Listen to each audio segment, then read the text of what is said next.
సృష్టి నీ వల్ల ప్రారంభమైంది కాబట్టి విశ్వమునకు ఈశ్వరుడవు నీవు కనుక విశ్వేశ్వర నామంతో విశ్వమునకు నాథుడవు నీవు కనుక, రెండు నామములు. ఈ సృష్టి అంతా ఆయనది, ఆయన ఏమైనా చెయ్యగలడు. ఆఖరణ మళ్ళీ తనలోకి తీసుకోగలడు. తన డబ్బండి, తన ఇష్టం తీసేసుకుంటాడు. ఇప్పుడు నా డబ్బండి, 2 జేబులు చొక్కా ఓటి కుట్టించుకుని ఇటు పక్క పెట్టుకున్నాను 10,000 రూపాయలు. అలా వెళ్ళిపోతున్నాను. కాసేపటికి నా పుర్రెలో ఏదో బుద్ధుట్టింది. ఈ 1000 రూపాయలు తీసి 1000 రూపాయలు ఇటు ఎట్టుకున్నాను. అదేమిటండి కోటేశ్వరారు, కుడి జేబులోంచి తీసి ఎడం జేబులో పెట్టుకున్నారు, తప్పు కదా అని మీరు అంటారా? నా ఇష్టమయ్యా అంటారు. ఇక్కడ తీసి ఇక్కడ ఎట్టుకుంటాను. నా ఇంట్లోనే తిందామని నేను ఎక్కడి నుంచో శ్రీకాకుళం జిల్లా వెళ్ళి మంచి మంచి పెద్ద పెద్ద జీడిపప్పుల ప్యాకెట్ ఒకటి తెచ్చుకున్నాను. పాయసంలో వండుదామే అన్నాను. అయిపోయింది. కాసేపు అయింది, నాకే కోరిక పుట్టింది. ఏదో రమణ మహర్షి గురించి చదివాను. పాపం 4 చీమలు తింటాయి అని 5 జీడిపప్పులు తీసి చీమలకు పడేశాను. అదేంటే అక్కడి నుంచి తెచ్చి జీడిపప్పు చీమలకు వేసావు? నా ఇష్టం, నాకు చీమలకి పెట్టాలనిపించిందండి, పెట్టాను. కాబట్టి తనదైన వస్తువును తనలోకి ఎవడు తీసుకోగలడో వాడికి లయకారుడని పేరు. మీరు చాలా జాగ్రత్తగా గుర్తుపెట్టాలి. అందుకే అమరకోశం ఈశ్వర శబ్దాన్ని శివుడికి వాడింది. తనది కాని వస్తువు తనలోకి ఎలా తీసుకుంటాడండి? ఎవడు సృష్టికి హేతువో వాడే తనలోకి తీసుకుంటున్నాడు. కాబట్టి విశ్వమునకు ఈశ్వరుడవు నీవు. పుట్టడానికి వెళ్ళిపోవడానికి మధ్యలో ఉండడం స్థితికాల లక్షణం. కాబట్టి ఉండడం కూడా ఆయన అనుగ్రహం. 3 మూర్తులకు 3 లోకములకు 3 కాలములకు మూలమగుచు భేదమగుచు తుది కభేదమయ్యొప్పారు బ్రహ్మమనగా నీవే పాలనయనా అన్నారు పోతన గారు. కాబట్టి ఇప్పుడు సృష్టికర్త, స్థితికర్త, ప్రళయకర్త ఆయనే. అటువంటి శంకరుడు ఈ సృష్టికంతటికి ఈశ్వరుడయ్యున్నాడు కనుక విశ్వేశ్వరుడయ్యున్నాడు. కాదు, నాథ శబ్దము భర్తని సూచిస్తుంది. భర్త అంటే ఆయనకే చెందినవాడను ఒక భావన. ఒక స్త్రీ ఒక వ్యక్తిని భర్త అని పిలవాలంటే 6 లక్షణాలు ఉండాలి అని చెప్పింది శాస్త్రం. ఆయనకే చెందినదానను, ఆయన చేతనే భోగింపబడుట, ఆయన చేతనే రక్షింపబడుట, సర్వ కార్యక్రమములు ఆయన యొక్క ప్రీతి కొరకు, ఆయన యొక్క అభ్యున్నత కొరకు చేయుట, ఆయనతో కలసి ఉండుట మాత్రమే సుఖముగా భావించుట, ఆయన నుంచి విడువడుటయే తన దుఃఖమని భావన చేయుట. ఈ 6 ఏ స్త్రీకి ఏ పురుషుడి పట్ల ఉంటాయో ఆ స్త్రీకి ఆ పురుషుడు భర్త. ఇప్పుడు ఈశ్వరుడితో మీరు ఈ భావన పెంచుకుని ఈశ్వరుడితో కలుస్తున్నారు కాబట్టి నది సముద్రంలో కలిసినట్టు అందరూ ఆయనలోకే కలవాలి. కలవకుండా ఎవరైనా మిగిలిపోతే చిట్ట చివర ఒరే మీరు నన్ను పొందలేరు, నేనే మిమ్మల్ని పొందేస్తానని మైనం ముద్ద నల్లపూసల మధ్యలో దొల్లి తనకు అంటించుకున్నట్టు మహాప్రలయంలో తానే అందరినీ తనలోకి తీసేసుకుంటాడు. దాని యందు కూడా కారుణ్యమే. కనుక ఇప్పుడు ఏమైంది? ఆయన విశ్వనాథుడు, ఈయన విశ్వేశ్వరుడు. ఒక్క శబ్దమే, ఒక్క పరమాత్మ స్వరూపమే. ఒకటి మీకు అన్నీ ఇవ్వగలదు, సృష్టి చేయగలదు, స్థితి చేయగలదు, లయం చేయగలదు. ఇంకొకటి మీరు ప్రయత్నపూర్వకముగా చేరవలసినది, దాని కొరకు మాత్రమే ఉపాసన. ఈశ్వరుడి కొరకు ఉపాసన, ఇంకొక దాని కొరకు ఉపాసన అన్న మాట లోకంలో లేదు. కాబట్టి ఇప్పుడు ఆయన విశ్వనాథుడు. ఆయన అక్కడ శివలింగ రూపంలో విశ్వేశ్వరలింగంగా, విశ్వనాథలింగంగా కాశీపట్టణంలో ఆవిర్భవించాడు. అందుచేతది స్వయంభూలింగమైనది.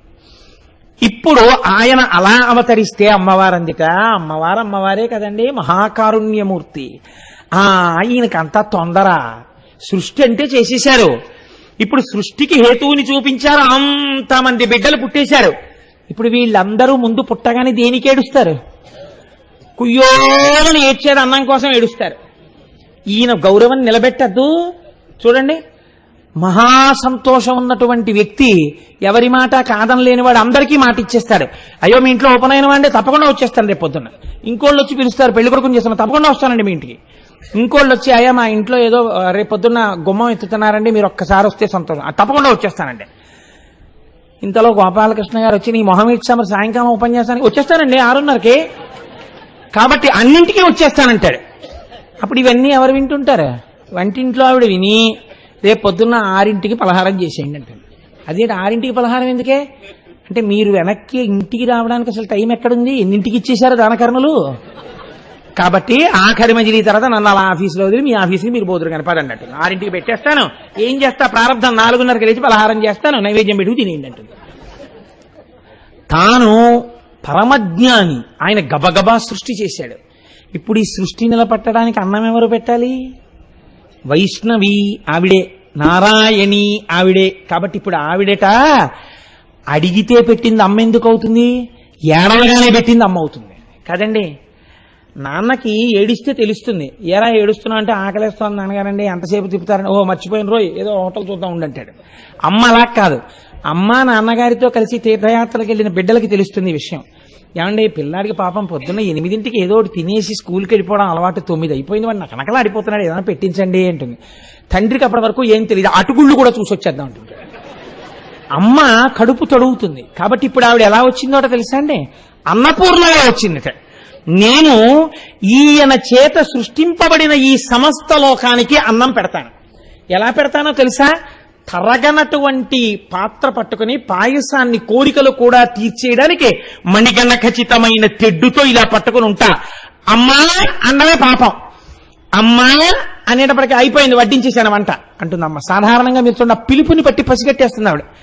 5 నిమిషాలు తక్కువ 8 అయిపోయింది అనుకోండి, పిల్ల అమ్మా అందనుకోండి, అయిపోయింది, క్యారేజీ సదనం అయిపోయింది, నువ్వు వచ్చి తినేస్తే చాలు, పళ్ళెల్లో సర్దేశా, పళ్ళెల్లో కలిపేశాను కూర కూడాను, లెమ్మంటే లేవవు, 7:15కి లేస్తావు. లేచింది ఆలస్యంగా పిల్ల. దానికోసం పప్పు అన్నం కూడా కలిపి పెట్టేది అమ్మ, కంగారు పడుతూ చెమటలు కక్కుతూ. ఈయనేమో పూజ సంధ్యావందనం, అక్కడ కూర్చుంటాడు, ఫోన్లు వచ్చేవాళ్ళు వెళ్లేవాళ్ళు, పిల్ల 7:15కి లేస్తుంది, తాపత్రయం అంతా ఆవిడిది. కాబట్టి నిర్వహణ కోసమని అన్నం పట్టుకుని వచ్చింది కారుణ్యమూర్తి అయి మా అమ్మ. అమ్మ ఆవిర్భావం చూడండి ఎంత గొప్ప క్షేత్రమో ఆ కాశీ. పరశివశక్తియుం తనదు భర్త శివుండట విశ్వభర్తనాదొరగడు దివ్యలింగమయి వాసము చెందుట చూచి తాను సంబరమున అన్నపూర్ణయను భాస్వరనామము దాల్చి చేరి శంకరు కెలనన్ వసించే మునికాంతలెరింగి చలంగి పొంగగాన్. ఎంత గొప్ప పద్యాలు వేసేశారండి మహానుభావుడు.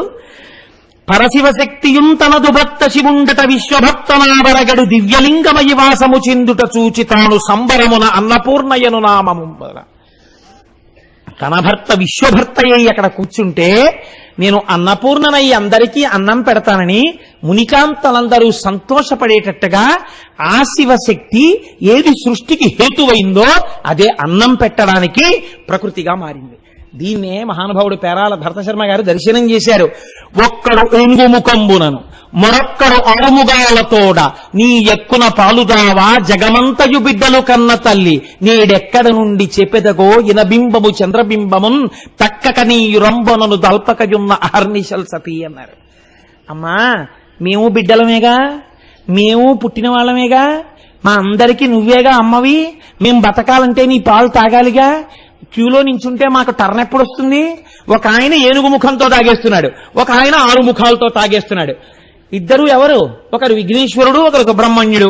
వీళ్ళిద్దరూ తాగాక ఇంకేముంటాయమ్మా అని పిల్లలందరూ ఆకలితో నిలబడ్డారని అమ్మవారు వెంటనే సూర్యుణ్ణి చంద్రుణ్ణి తన స్థనములుగా సృష్టించిందిట.